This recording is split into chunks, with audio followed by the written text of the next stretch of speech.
So இது வந்து Duke பைக்கான இசிஎம்மு. So இது வந்து வேறு ஒருத்தர் எடுத்து வேலை பார்த்துருக்காரு.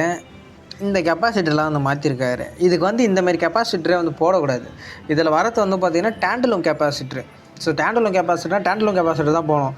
நீங்கள் இதில் வந்து cylindrical type through whole type capacitor போட்டிங்கன்னா இதுவே வந்து இசிஎம்மில் வந்து நிறைய மிஸ்கால்குலேஷன் ஆகும். ஏன்னா டிஸ்சார்ஜிங் ரேட் வந்து மாறும், மைக்ரோஃபேட் வேல்யூ வந்து மாறும். இங்கே பார்த்தீங்கன்னா தெரியுதுங்களா? ஸோ இங்கே இந்தமாரி கெப்பாசிட்டர் வரும், இந்தமாரி கெப்பாசிட்டர் வரும்.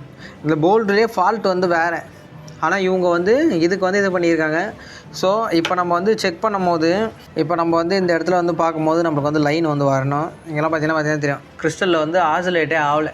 என்னோடய கிறிஸ்டலில் வந்து எந்த ஒரு சிக்னலுமே வந்து வரல. என் கிறிஸ்டல் வந்து டெட்டு இந்த இடத்துல.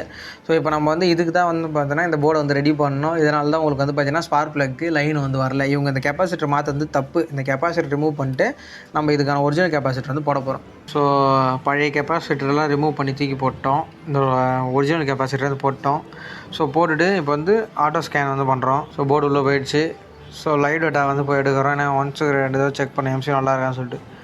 ஸோ லைவ் டேட்டாவும் எல்லாத்துலேயும் வந்து பார்த்தீங்கன்னா ரெடிங்கெலாம் வந்துச்சு. போர்டு பார்க்க அது வந்து பார்சல் பண்ண வேண்டியது தான். ஸோ உங்களுக்கு தெரிலனா நீங்கள் வந்து இது எதுவும் நோண்ட வேண்டாம். இந்த மாதிரிலாம் சிலிண்ட்ரிக்கல் கெப்பாசிட்டர்லாம் போட வேண்டாம். இது அதுக்கான டேண்டலும் கெப்பாசிட்டர் மட்டும் போட்டாலே போதும்.